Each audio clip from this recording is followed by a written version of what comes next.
मोहम्मद हमारे बड़ी शान वाले, मोहम्मद हमारे बड़ी शान वाले। व नबियों में रहमत लक़ब पाने वाले, मोहम्मद हमारे बड़ी शान वाले, मोहम्मद हमारे बड़ी शान वाले। खुदा जिस किसी ने पे कुरआन उतारे, मुज़म्मिल कहे और मुदस्सिर पुकारे। ओ नूरे खुदा दो, ओ नूरे खुदा दो जहाँ के उजाले, मोहम्मद हमारे बड़ी शान वाले, मोहम्मद हमारे बड़ी शान वाले। वहुवल गफूरुल वदूद जुल अर्शिल मजीद फ़आलुल लिमा युरीद। दुनियार मानुष जेटा चाय सेटा হয় না, আমার আল্লাহ যেটা চান সেটাই হয়, ঠিক কিনা বলেন? দুনিয়ার নাস্তিক মনস্ক বেঈমানেরা বিশ্বাস করে না এক রাতে ধুলির দরা থেকে কেমন ভাবে আল্লাহ তাআলা মুহাম্মদকে সপ্তম আসমান পাড়ি দিয়ে আরশে আজিমে নিয়েছেন, তারা বিশ্বাস করতে পারে না। ওরে মুসলমান, বলুন আমার আল্লাহর দ্বারা সবকিছু চাইলে সম্ভব কিনা, জোরে বলেন। আয়াতের শুরুর দিকে আমার আল্লাহ জানায় কম সুবহানাল্লাযী আসরা বিআবদিহি লাইলাম মিনাল মাসজিদিল হারাম। আয়াতের ভঙ্গি দেখলেই বোঝা যায় আল্লাহ তাআলা মেরাজ এবং ইসরার ঘটনার বর্ণনা দিবেন। শুরুতেই বলেছেন সুবহান। সুবহান বলার অর্থ কি? সুবহান বলার অর্থ হলো দুনিয়াতে এমন অনেক সময় হয় দেখবেন আশ্চর্য কোনো ঘটনা যদি আমাদের সামনে পড়ে যায়, অবাক হয়ে আমরা মনের অনিচ্ছাকৃত ভাবে কি বলি বলেন, বলি কিনা? এমন একটা জিনিস সামনে ধরা পড়ছে, হঠাৎ করে বান্দা জানে না, নিজেও জানে না, হঠাৎ করে মুখে চলে আসে সুবহানাল্লাহ। মেরাজের ঘটনার বর্ণনা দিতে গিয়ে রব্বে কারীম বলেন সুবহান। ও দুনিয়ার মানুষ শুনো, মেরাজের ঘটনাটা এত আশ্চর্যজনক ঘটনা, সুবহান বলে আমার আল্লাহ বুঝায়া দেন। এরপরে আমার আল্লাহ যে কথাগুলো বলবেন সবগুলো কথা অনেক আশ্চর্যজনক কথা, এজন্য আমার আল্লাহ সুবহান দ্বারা আয়াতটা শুরু করে দিয়েছে। 2 নম্বর জবাব, সুবহান দ্বারা আমার আল্লাহ কেন মেরাজের ঘটনার সূচনা করলেন? সুবহান শব্দের অর্থ হলো পবিত্র। বলুন সুবহান শব্দের অর্থ কি? জোরে জোরে বলুন কি? সুবহান শব্দের অর্থ হলো পবিত্র। পবিত্রতা কিন্তু 2 ধরনের হয়। এক ধরনের পবিত্রতা হলো প্রস্রাব পায়খানা বিভিন্ন নাপাকি থেকে পবিত্র, আরেক ধরনের পবিত্রতা হলো অক্ষমতা থেকে পবিত্র। সুবহানাল্লাহ বলে। আমার আল্লাহ কি নাপাকি থেকে পবিত্র? জোরে কয় না?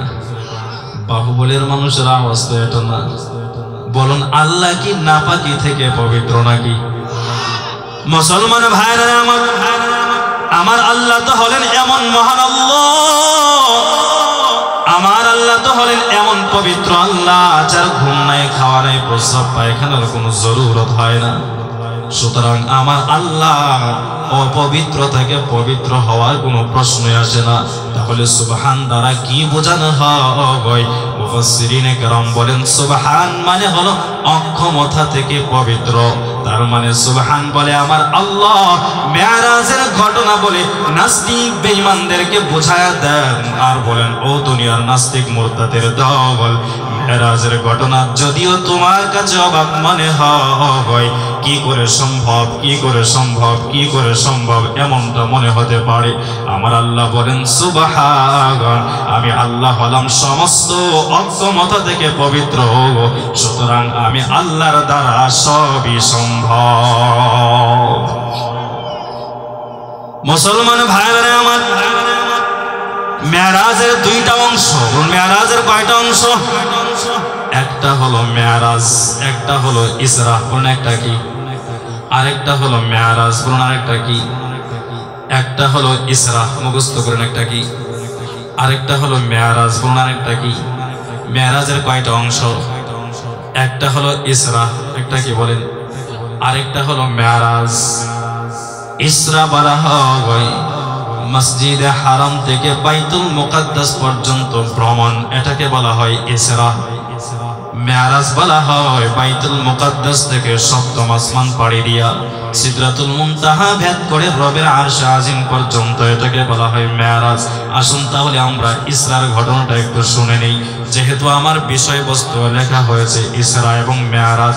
ইসরা বুঝতে গেলে আমাদেরকে যেতে হবে হাদিসে। বলুন কোথায়? হাদিসের বর্ণনায় পাওয়া যায়, কানটা খুলে শুনো, নবীর প্রতি দিলটার মোহাব্বত নিয়ে শুনো। আল্লাহ তাআলা আমার নবীকে কি পরিমাণ ভালোবাসতেন, কানটা খুলে শুনো যুবক। আমার আপনার নবী বাইতুল্লাহর চত্বরে মাকামে ইব্রাহিমের নিকটে তঙ্গাচ্ছন্ন অবস্থায় শুয়ে আছেন। হঠাৎ করে আমার আল্লাহ জিব্রাইল আমিনকে নবীর কাছে পাঠায়া দিলেন। সুবহানাল্লাহ বলেন। হাদিসের বর্ণনা এবং বিভিন্ন ইতিহাস থেকে জানা যায়, মেরাজের তারিখ নিয়ে অনেক মতানৈক্য রয়েছে। ওইদিকে আমরা যাব না, অনেক সময়ের ব্যাপার, অনেক মতব্যাখ্যার বিষয়। ওইদিকে না যে এতটুকু আমরা জানি, আল্লাহর নবীকে যখন আমার আল্লাহ মেরাজ করিয়েছেন, আম্মাজান খাদিজাতুল কুবরার ইন্তেকালের পরে করিয়েছেন। আমরা জানি এই দুনিয়াতে আসার পর রাহমাতুল লিল আলামিন এতিম হয়ে দুনিয়াতে জন্মগ্রহণ করেছেন নবী আমার। দুনিয়াতে আসার আগে আমার নবীর বাবা নাই, দুনিয়াতে আসার পরে আমার নবীর কয়েক বছর পর মা দুনিয়া থেকে বিদায় হয়ে চলে গেছে। রাহমাতুল লিল আলামিন বড় এতিম, মা নাই বাবা নাই, এতিম হয়ে দাদার কোলে তিনি আশ্রয় নেন। দাদার কোলে আশ্রয় নেওয়ার পরে কিছুদিন পরে দাদাও দুনিয়া থেকে বিদায় হয়ে চলে গেছে। এবার রাহমাতুল লিল আলামিন সর্বশেষ আশ্রয় নেন চাচা আবু তালেবের কাছে। আবু তালেব দুনিয়া থেকে বিদায়, আবু তালেব দুনিয়া থেকে বিদায় হওয়ার পর আমার নবীর সুখ দুঃখের সাথে হলেন আম্মাজান খাদিজাতুল কুবরা। সুবহানাল্লাহ বলেন। আম্মাজান খাদিজাতুল কুবরা রাদিয়াল্লাহু তাআলা আনহা আমার নবীকে কি পরিমাণ ভালোবাসেন। নবুয়ত প্রাপ্তির আগে রাহমাতুল লিল আলামিন ওই হেরা গুহায় বসে বসে ধ্যান করতেন, ধ্যানমগ্ন অবস্থায় থাকতেন। আমার নবীর কাছে মক্কার কুরাইশদের ওই শিরকি আবহাওয়া ভালো লাগে না। রাহমাতুল লিল আলামিন নিজেকে দুনিয়ার সমস্ত কুসংস্কার থেকে বিরত রাখার জন্য হেরা গুহার মধ্যে নবী আমার চলে যান। হেরা গুহায় বসে বসে চিন্তা করেন, ধ্যান করেন, কি করা যায়, কি করা যায়। আম্মাজান খাদিজাতুল কুবরা রাদিয়াল্লাহু তাআলা আনহা ওই হেরা পর্বতে আমার নবীকে একবার দুইবার নয়, দিনে কয়েকবার দেখার জন্য পাথরিয়া জমিন পাড়ি দিয়া হেরা গুহায় চলে যেতেন। আম্মাজান খাদিজাতুল কুবরা আমার নবীর কেমন আপন। নবী আমার দাওয়াত দিয়া যখন ঘরের মধ্যে আসতেন, ঘরে এসে আম্মাজান খাদিজাকে নবী আমার ডাক দিতেন, সাথে সাথে দরজা খুলে হাজির হয়ে যেতেন। নবী আমার ডাক দিয়া কয়, খাদিজা তুমি কি ঘুমাও না? খাদিজা ডাক দিয়া বলেন, ওগো পয়গম্বর, আপনার তো দুনিয়াতে মা নাই বাবা নাই, বড় এতিম হয়ে দুনিয়াতে আপনি আসছেন। মক্কার বেঈমান কাফেররা চতুর্দিকে আপনার বিরোধিতা করে। এই মুহূর্তে যদি আমি ঘুমন্ত অবস্থায় থাকি, ধৈর্য পর্যায়ে এসে আপনি যদি আমারে ডাক দেন আর আমি যদি দরজা খুলে দাঁড়াইতে না পারি, বেঈমানেরা যদি আপনার গায়ে পাথর মারে আপনাকে আঘাত করে, কিয়ামতের ময়দানে আল্লাহর সামনে দাঁড়াইয়া আমি খাদিজা আমার চেহারা দেখাতে পারবো না। এমন আপন ছিলেন আম্মাজান খাদিজাতুল কুবরা রাদিয়াল্লাহু তাআলা আনহা। নবীর মনটা বড় বিষণ্ণ, টেনশন, বড় টেনশন। মা নাই, বাবা নাই, দাদা নাই, চাচা নাই, খাদিজাও নাই। টেনশন করে করে আমার নবী রাহমাতুল লিল আলামিন মসজিদে হারামের পাশে মাকামে ইব্রাহিমের পাশে শুয়ে আছেন। আমার আল্লাহ তাকায়া কই, জিব্রাইল যাও, আমার বন্ধুর মনটা বড় খারাপ, বন্ধুর মনটা ভাঙা ভাঙা অবস্থা। আমি চাই না আমার বন্ধু কোনো কষ্ট পাক, কারণ আমার বন্ধু নবী যদি কষ্ট পায় সবার আগে আমি আল্লাহ নিজেই কষ্ট পাই। সুবহানাল্লাহ বলে। দুনিয়াতে দেখবেন কোনো মানুষের মনে যদি টেনশন থাকে, ডিপ্রেশনে কোনো মানুষ যদি ভোগে, ভালো লাগে না, সিগারেট খায় একটার পরে আরেকটা, আসেনি এরকম? আমার এক মামাতো ভাই আছে, এত পরিমাণের খাওয়েন না, সিগারেট দিনে 1 প্যাকেট লাগে, যেদিন টেনশনে থাকে ওই দিন 2 প্যাকেট লাগে। তাহলে আমাদের টেনশন হলে আমরা সিগারেট টানি, টেনশন হলে বিভিন্ন জায়গায় ঘুরতে যাই। বাড়ি থেকে পরামর্শ দেয় যে একটু ঘুরে আসো, সিলেটের চা বাগানে যাও, জাফলংয়ে যাও, শ্রীমঙ্গলে যাও, কক্সবাজারে যাও। বিভিন্ন জায়গায় ঘুরলে কিন্তু ভাঙা মনও ভালো হয়ে যায়, ঠিক কিনা বলেন? আল্লাহ তাআলা তাকায় দেখেন নবীর মনটা ভাঙা ভাঙা অবস্থায়। আম্মাজান খাদিজা দুনিয়াতে নাই। নবী আমার টেনশন করে করে ঘুমায় না, খাবার দাবার ভালো লাগে না, কথা ভালো লাগে না। আমার আল্লাহ জিব্রাইলের কয়, জিব্রাইল যাও, আমার বন্ধুর টেনশনটা দূর করার জন্য আমি আমার বন্ধুকে দুনিয়ার কোনো জায়গায় পাঠাবো না। মক্কার মানুষ টেনশন হলে সিরিয়ায় যায়, মক্কার মানুষ টেনশন হলে বিভিন্ন জায়গায় ঘুরতে যায়, আর আমার বন্ধু নবীর টেনশন দূর করার জন্য দুনিয়ার কোনো জায়গায় আমি পাঠাবো না।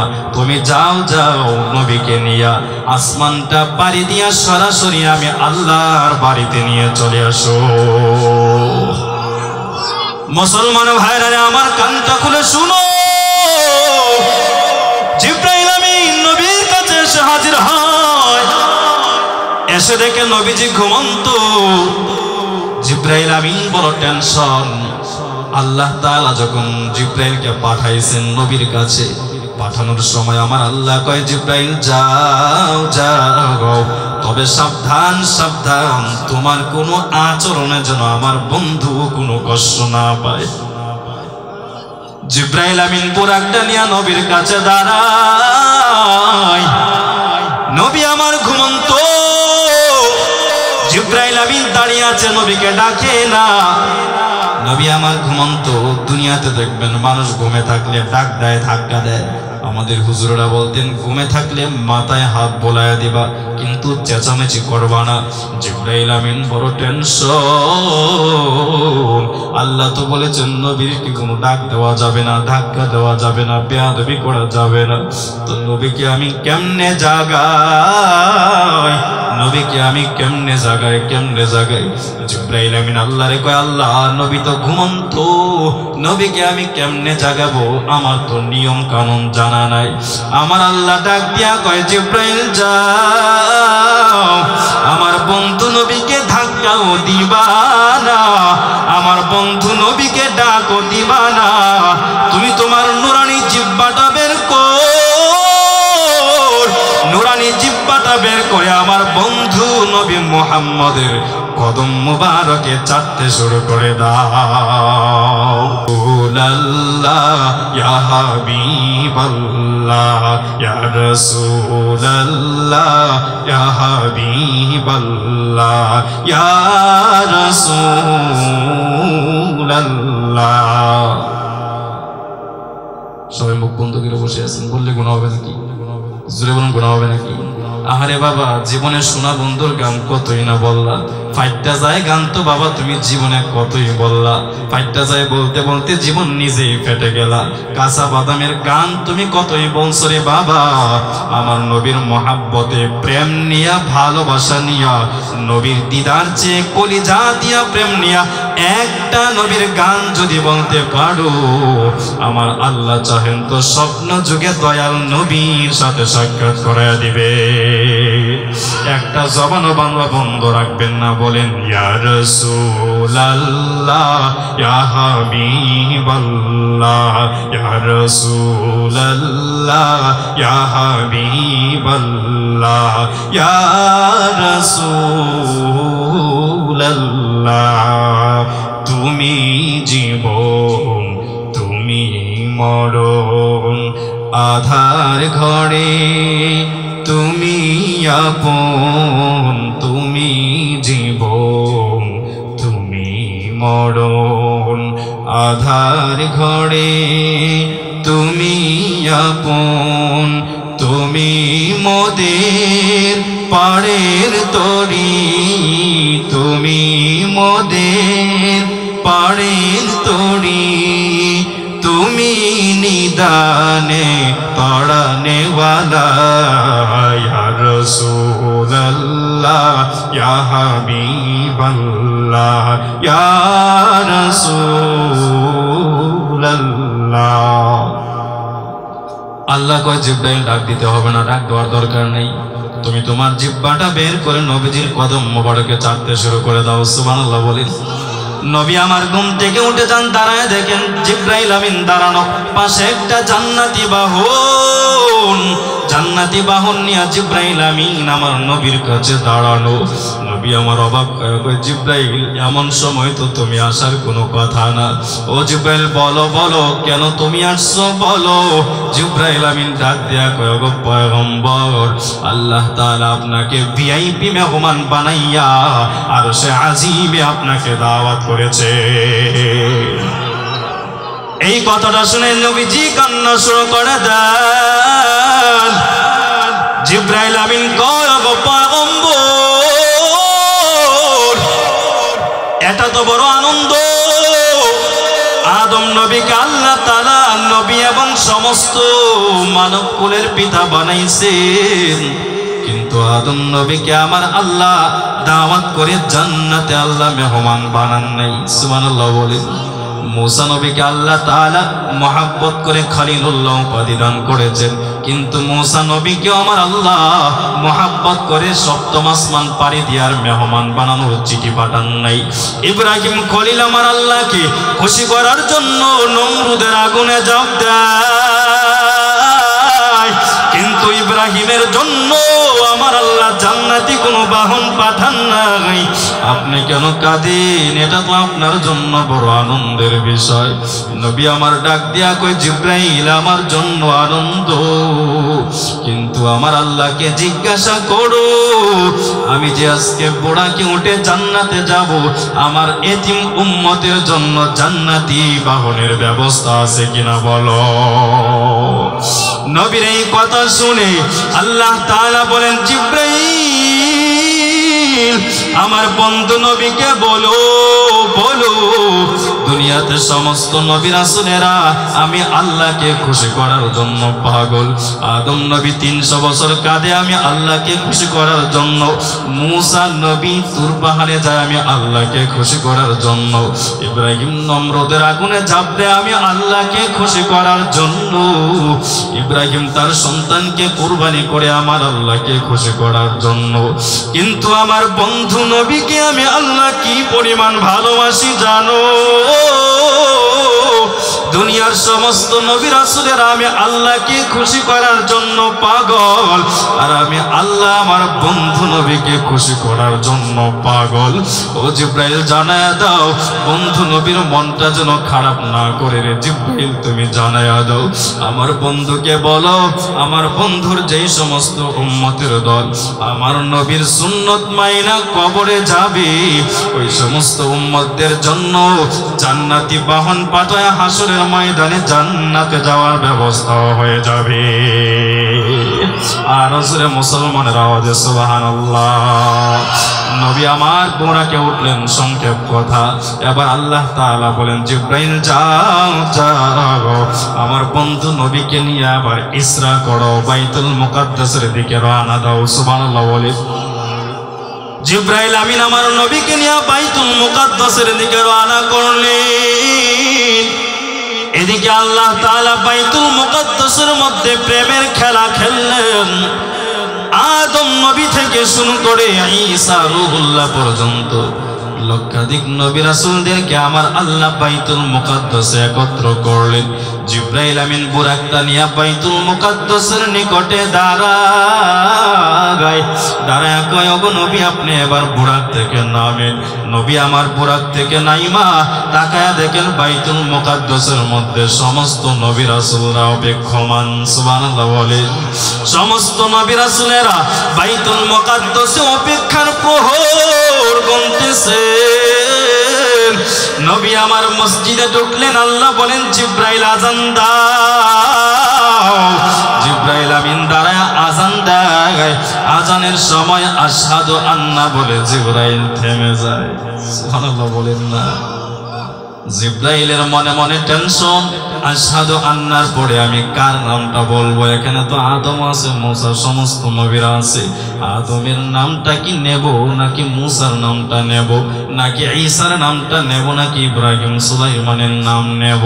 আমার আল্লাহ কয় জিবরাইল যাও যাও, যেই নবীকে সম্মান দেওয়ার জন্য ভালোবেসে আমি এখানে সমস্ত নবীদেরকে জমা করলাম, আজানে আশহাদু আন্নার পর আমার বন্ধু নবী মুহাম্মদের নাম তুমি উচ্চারণ করে দাও। আরো জোরে বলো না রে বাবা সুবহানাল্লাহ। জিবরাইল আমিন এবার আশহাদু আন্না বলে মুহাম্মাদুর রাসূলুল্লাহ বলে আযান দেয়। আযান হয়েছে, আবার কি হবে বলেন? আযানের পরে কি হয়? ইকামত হয়ে গেছে, নামাজের জন্য সবাই সারিবদ্ধভাবে দাঁড়ায়। ইসরা বুঝতেছেননি বলেন? জোরে বলেন বুঝতেছেননি? সব নবী রাসূলেরা জালিলুল কদর সিনিয়র পয়গম্বররা প্রথম সারিতে দাঁড়ায়, তারপরের স্তর দ্বিতীয় সারিতে, তারপরের স্তর তৃতীয় সারিতে, এইভাবে সারিবদ্ধভাবে সমস্ত নবী রাসূলেরা দাঁড়ায় গেল। এবার ইমাম কে হবে? ইমাম তো কেউ খুঁজে পায় না। জিবরাইল আমিন বড় টেনশন। আল্লাহ ইকামত হলো, আযান হলো, ইমাম কই পাবো? আদম নবী মনে মনে কয় ইমাম মনে হয় আমি আদম হয়ে যাব, কারণ আমি যেহেতু সমস্ত মানবের বাবা, আমি যেহেতু সমস্ত নবীদেরও বাবা। কিন্তু আদম নবী এটা জানে না, অনেক সময় বাবার থেকে সন্তান সম্মানের চেয়ে বেশি পায়। এখন যদি আমার আব্বা জান আসেন, এসে যদি কোন আমার একটু বসতে দিবেননি আপনারা? বলেন দিবেননি? আপনারা কবেন এই ব্যাপার থেকে আসছেন, আপনারা তো চিনি না, অথচ উনি আমারে জন্ম দিয়েছেন বিদায় আমি এখানে বসছি। ঠিক কিনা বলেন? হুজুরের যদি কোনো চাচা এসা কয় বাতিজা তুই নাম, আমি বসি, আপনারা বসতে দিবেননি। আদম নবীর মনে মনে চিন্তা যে আমি যেহেতু আবুল বাশার, আমি যেহেতু সমস্ত নবীদের পিতা, মুহাম্মদেরও পিতা, সেজন্য মনে হয় আল্লাহ ইমামতের দায়িত্বটা আমাকেই দেবে। কিন্তু আদম নবীর চিন্তা ভুল ভুল। জিবরাইল আমিন কয় আল্লাহ কার ইমামতির মুসল্লায় দাঁড় করাবো? আমার আল্লাহ কয় ও জিবরাইল যাও যাও, যেই নবীকে ইমামুল মুরসালিন বানানোর জন্য আজকে আমি জামাতের ব্যবস্থা করলাম, আমার বন্ধু নবীকে যাও আমার বন্ধু মুহাম্মদের টান দিয়া ইমামতির মুসল্লায় দাঁড় করায়া দাও। আর জোরে বলা যায় না রে বাবা সুবহানাল্লাহ। মোহাম্মদ हमारे बड़ी शान वाले, मोहम्मद हमारे बड़ी शान वाले, वो नबियों में रहमत लक़ब पाने वाले, मोहम्मद हमारे बड़ी शान वाले, मोहम्मद हमारे बड़ी शान वाले। खुदा जिसकी सीने पे कुरआन उतारे मुज़म्मिल कहे और मुदस्सिर पुकारे ओ नूरे खुदा दो ओ नूरे खुदा दो जहाँ के उजाले मोहम्मद हमारे बड़ी शान वाले मोहम्मद हमारे बड़ी शान वाले जोरे बोले अल्लाहु अकबर और मोहब्बते बोलो रे बाबा अल्लाहु अकबर मुसलमान भाइरा আমার বাইতুল মুকাদ্দাসের ইমামতি শেষ হয়ে গেল এই জায়গায় অনেক ঘটনা ঘটেছে সময় নাই বলার সময় নাই বাইতুল মুকাদ্দাস ইমামতি শেষ হয়ে গেছে ইমামতি শেষ হয়ে যাওয়ার পর আরো কিছু ঘটনা ঘটেছে বলার সময় নাই আমি যেই বিষয়টা আপনাদেরকে বোঝাইতে চাই ওই যে মসজিদে হারামের মাকামে ইব্রাহিমের পাশ থেকে বাইতুল মুকাদ্দাস পর্যন্ত আসলেন আজান হলো ইমামতি হলো সমস্ত নবী রাসূলদের জামায়াত হলো এতটুক জায়গাকে বলা হয় ইসরা বলুন কি বলা হয় আরো জোরে বলুন কি বলা হয় এবার আসুন আমরা যাবো মেরাজে কই যাব বলেন আরো জোরে কোন কই যাব মেরাজ কেবলমাত্র এখন শুরু ওরে মুসলমান আমার বন্ধু নবীকে আল্লাহ কি পরিমাণ ভালোবাসেন কোন নবীকে আল্লাহ প্রথম আসমানে পাড়ি দেওয়ান নাই দ্বিতীয় আসমানে পাড়ি দেওয়ান নাই কোন নবীকে আল্লাহ তাআলা লৌহ কুরসি পাড়ি দেওয়ান নাই আবার আপনার পয়গম্বরকে আল্লাহ তাআলা কি পরিমাণ ভালোবাসেন নবীকে মোহাব্বত করে আল্লাহ আরশ আজিমে দাওয়াত করেছেন শুধু তাই নয় আমার আল্লাহ তাআলা বলেন দুনিয়ার ঈমানদার আমি নবীকে কি পরিমাণ ভালোবাসি জানো আদম নবী দুনিয়া থেকে যেদিন চলে যাবেন চলে যাওয়ার আগ মুহূর্তে তার সন্তান শীষ নবীকে ডাইকা ডাইকা কাছে ডাকে বাবা একটু কাছে আয় তোরে কয়টা নসিহত করি সুবহানাল্লাহ বলে দেখবেন দুনিয়াতে বাবার অন্তিম সময় আসলে সন্তানগুলোর কাছে ডাকেনি আদম নবী তার সন্তান শীষের ডাইকা কয় ও সন্তান শীষ আমার কাছে আসো তোমার কিছু নসিহত করতে চাই কিছু উপদেশ দিতে চাই শেষ পয়গম্বর আদমের কাছে এসে আদমের সাথে সুন্দর করে নামাজের হালতে বসে যায় বসে কয় আব্বা জান কি নসিহত আমারে করবেন আপনি একটু নসিহত করেন এবার কয় ওরে শীষ আমি মনে হয় দুনিয়াতে আর বেশি সময় বেঁচে থাকবো না তবে বাবা তোমার একটু নসিহত করে যাই একটা নসিহত হলো তুমি সব সময় বাবা তুমি রবের নামে জিকির করবা আর তোমার জীবদ্দশায় যদি মুহাম্মদ নামের কোনো ব্যক্তি দুনিয়াতে পদার্পণ করে ওই মুহাম্মাদের প্রতি তুমি ঈমান আনবা সুবহানাল্লাহ বলে শীষ পয়গম্বর ডাক দিয়া কয় আব্বা জান ও বলো মুহাম্মদকে আদম নবী আবার ডাক দিয়া কয় আরে সন্তান আমার মুহাম্মদকে তুমি জানো মুহাম্মদ হলো আল্লাহ তাআলার একজন প্যারা মাহবুব বান্দা বলি কেমন প্যারা মাহবুব বান্দা জানো আল্লাহ তাআলা যখন আমাকে দুনিয়াতে কাদামাটি দিয়ে আমার দেহটারে আল্লাহ বানাইলেন আমার দেহটা দুনিয়াতে কাদামাটি দিয়ে বানানোর পর ফেরেশতাদেরকে আল্লাহ বললেন আদমের দেহটারে জান্নাতে নিয়ে আসো সুবহানাল্লাহ বলেন একদল ফেরেশতা আমার দেহটারে জান্নাতে নেওয়ার জন্য দুনিয়ার জমিনে পদার্পণ শুরু করে দেয় দুনিয়ার জমিনে যে ফেরেশতারা আমাকে নেওয়ার জন্য চলে আসছে আমি তাকায়া দেখি প্রত্যেকটা ফেরেশতার কপালে এক পাশে লেখা আল্লাহ আরেক পাশে লেখা আল্লাহর নবীর নাম মুহাম্মদ আমাকে জান্নাতের গেটে নিয়ে যাওয়া হয় জান্নাতের গেটে যাওয়ার পর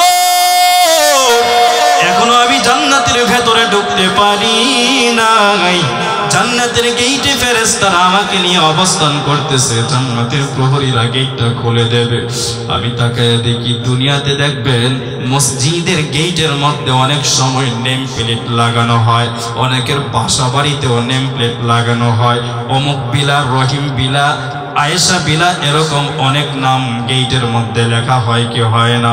আদম নবী কয়ের সন্তান শীষ শুনো, জান্নাতের কিনারায় ডাকানোর পরে আমার নজরটা চলে গেল জান্নাতের গেটের একটা ফলকের মধ্যে, নজরটা চলে গেল। আমি তাকায় দেখি জান্নাতের গেটের মধ্যে আমার আল্লাহ এক পাশে লিখে রেখেছেন আল্লাহ, আরেক পাশে লিখে রেখেছেন মুহাম্মদ।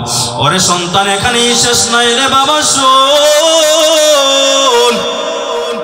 জান্নাতের ভেতরে আমি ঢুকলাম, জান্নাতের ভেতরে একটা রুমের মধ্যে আমাকে বসতে দেওয়া হয়। যেই মাত্র আমি রুমের মধ্যে বসলাম, আমার নজরটা পড়ে গেল জান্নাতের একটা দরওয়াজার ফলকের দিকে। আমি তাকে দেখি জান্নাতের দরওয়াজার ফলকের মধ্যে লেখা আল্লাহ, আরেক পাশে লেখা মুহাম্মদ। আমি তাকাইলাম জানালার দিকে, তাকায় দেখি এক পলটে লেখা আল্লাহ, আরেক কপটে লেখা মুহাম্মদ। আমাকে খাবার দেওয়া হলো, আমি তাকায় দেখি খাবারের গায়ে লেখা মুহাম্মদ। আমাকে প্লেট দেওয়া হলো, চায়ের কাপ গ্লাস দেওয়া হলো, পিরিচ দেওয়া হলো, তার মধ্যেও লেখা মুহাম্মদ। আমাকে দস্তরখান দেওয়া হলো, সেখানেও লেখা মুহাম্মদ। আমাকে যখন জান্নাতের ভেতরে আল্লাহ তাআলা নাস্তা করার পর আল্লাহ আবার বললেন, আদম জান্নাতের ভেতরে তুমি একটু ঘুরো। জান্নাতের ভেতরে আমি ঘোরার জন্য গেলাম, হঠাৎ করে জান্নাতের একটা গাছের নিকটে আমি দাঁড়ালাম। জান্নাতের গাছের নিকটে দাঁড়ানোর পর আমি তাকায় দেখি হঠাৎ করেই জান্নাতের গাছের পাতার মধ্যে আমার নজর চলে গেল। গাছের পাতার মধ্যেও তাকায় দেখি মালিকের কুদরত। এমন কুদরত আমার আল্লাহ ওই জান্নাতের গাছের মধ্যে রেখে দেন। জান্নাতের গাছের এক সাইডে লেখা আল্লাহ, আরেক পাশে লেখা নবীর নাম মুহাম্মদ। হঠাৎ করে তাকে দেখি ঝঞ্ঝা ভাইও আসলো। দুনিয়াতে দেখবেন গ্রীষ্মকালে গাছের পাতা বদল হয়, আর কিছুদিন পরে গাছের নতুন পাতা আসবে। ওই সময় দেখবেন বাতাসটা কিন্তু অনেক আরামদায়ক হয়। গাছের নিচে দাঁড়ালে বাতাস জোরেও হয় না, আসতেও হয় না, মৃদু মৃদু বাতাস হয়। গাছের পাতায় বাতাস লেগে ঝনঝন শব্দ হয় কি হয় না? আদম নবী কয় গাছের নিকটে দাঁড়ানোর পর হঠাৎ করে একটা মৃদু বাতাস আসলো। দুনিয়ার গাছের পাতা বাতাস লাগার কারণে ঝনঝন শব্দ হয়, আর ওই জান্নাতের গাছের পাতা ঝনঝন শব্দ হয় না। আমি তাকায় দেখি জান্নাতের প্রতিটা গাছের পাতায় শব্দ হয়, আর আমার বন্ধু নবীর নাম মুহাম্মদের নামের দরুদের শব্দ হয়। জোরে জোরে বলো না রে বাবা সুবহানাল্লাহ। মুসলমান ভাইরা আমার, আদম নবী আবার আল্লাহর কয় আল্লাহ, দুনিয়াতে এখনো কোনো মানুষ হয় না। আউয়ালুন নাস আমি আদম, সর্বপ্রথম সৃষ্টি হলাম আমি আদম। মুহাম্মদ, মুহাম্মদ কি জানতে চাই? মুহাম্মদকে আমি একটু জানতে চাই। আমার আল্লাহ জানে কয় দুনিয়াতে দেখবেন যে যারে বেশি ভালোবাসে সে তারে সব সময় কাছে চায়, ঠিক কিনা বলেন? বঙ্গবন্ধুরে ভালোবাসে, অফিসে বঙ্গবন্ধুর ছবি, বাড়িতে বঙ্গবন্ধুর ছবি, অনেক সময় জামাতেও গেঞ্জির মধ্যে প্রিন্টিং করে বঙ্গবন্ধুর ছবি। জিয়াউর রহমানের ভালোবাসে, বাসা বাড়ি গেঞ্জিতে জিয়াউর রহমানের ছবি। এটা প্রমাণ করে সে বঙ্গবন্ধুরে ভালোবাসে, ঠিক কিনা বলে? আমার আল্লাহ আদমের কয় আদম মুহাম্মদ, মুহাম্মদ শব্দ কেন? ওই মুহাম্মদ আমার প্যারা মাহবুব, মুহাম্মদের আমি আল্লাহ এত ভালোবাসি, এজন্য মুহাম্মদের দিয়ে আমি আল্লাহ জান্নাতের সব জায়গা ডেকোরেশন করেছি। আল্লাহ তাআলা আমার নবীকে দিয়া জান্নাতের সব জায়গা ডেকোরেশন করেছেন। ওরে মুসলমান, এজন্য আদম নবী কয় তোমারে দুইটা নসিহত করে যায়। একটা হলো সব সময় আল্লাহর নামের জিকির করবা, দুই নাম্বার হলো তোমার জীবদ্দশায় যদি মুহাম্মাদের জন্ম হয় ওই মুহাম্মাদের প্রতি তুমি ঈমান আনবা। মুসলমান বন্ধু আমার, আমি যেই কথাটা আপনাদেরকে বোঝাতে চাই সেটা হলো আমার নবীকে আল্লাহ তাআলা মহব্বত করে ভালোবেসে মেরাজে নিয়েছেন, ঠিক কিনা বলেন? এবার চলেন আমরা প্রথম আসমানে চলে যাই। নবী আমার জান্নাতি বাহনে ওঠে আবার জিব্রাইল আমিনের সাথে প্রথম আসমানের দিকে রওনা। সুবহানাল্লাহ বলে। প্রথম আসমানের দিকে রওনা, 500 বছরের রাস্তা পাড়ি দিয়া আল্লাহ তাআলা নবীকে প্রথম আসমানে নিয়ে যান। প্রথম আসমানে গিয়া দেখেন দরওয়াজা বন্ধ, দরওয়াজার মধ্যে দারোয়ান দাঁড়ানো। জিব্রাইল আমিন সালাম করলেন, ওয়ালাইকুমুস সালাম। মান আনতা, কে তুমি? বলে আনা জিব্রাইল, আমি হলাম জিব্রাইল। মাম্মাকা, তোমার সাথে কে? বলে মাই হুয়া মুহাম্মাদুর রাসূলুল্লাহ। জোরে বলুন না সুবহানাল্লাহ। যেই বলেছে মুহাম্মাদুর রাসূলুল্লাহ, প্রথম আসমানের ফেরেশতারা এই কথাটা বলতে দেরি হয়, সাথে সাথে জান্নাতের দরওয়াজা খুলতে বিন্দু পরিমাণও দেরি করে নেই। চলে গেলেন দ্বিতীয় আসমানে, একই অবস্থা। তৃতীয় আসমানে একই অবস্থা। চতুর্থ আসমানে একই অবস্থা। প্রত্যেক আসমানের ফেরেশতারা নবীর নাম শোনার সাথে সাথে আসমানের দরওয়াজা খুলে দেয়, দরওয়াজা খুলে দেয়। কেনই বা খুলবে না রে মানি?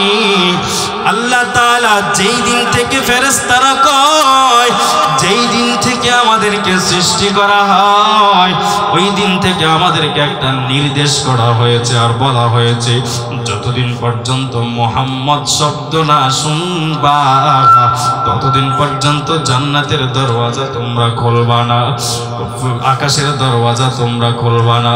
আজকে মুহাম্মদ নবীর আগমন, মুহাম্মদের জন্যই তো আমরা অপেক্ষায় অপেক্ষমান ছিলাম।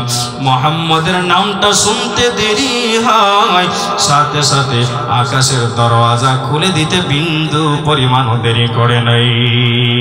শুধু আকাশের দরওয়াজা না রে বাবা,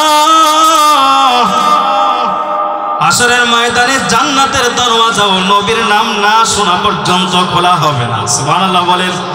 হাসরবাসীরা সমস্ত বিচার কার্য শেষ করার পর আদম নবী জান্নাতের গেটের কাছে যায় দাঁড়াবে, বলবে জান্নাতের দরওয়াজা খুলে দাও। বলবে কে তুমি? বলে আনা আদম, আনা আবুল বাশার আউয়ালুন নাস, আমি হলাম আদম, জান্নাতের দরওয়াজা খুলে দাও। ফেরেশতারা বলবে সময় হয় নাই, ওয়েটিং রুমে বসো। আদম নবী ওয়েটিং রুমে বসে থাকবে। ইব্রাহিম নবী আসবে জান্নাতের দরওয়াজা খোলার জন্য।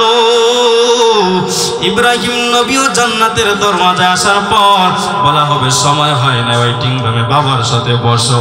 একে একে সমস্ত নবী রাসূলেরা জান্নাতের গেটে এসে হাজির হয়। সর্বশেষ আমার আল্লাহ তাআলা আমার আপনার পয়গম্বরকে পাঠায়। আমার আপনার নবী যেই মাত্র জান্নাতের গেটে আসবে, জান্নাতের গেটে আসতে দেরি হয়, সাথে সাথে জান্নাতের দরওয়াজা খুলতে বিন্দু পরিমাণও দেরি হয় নাই।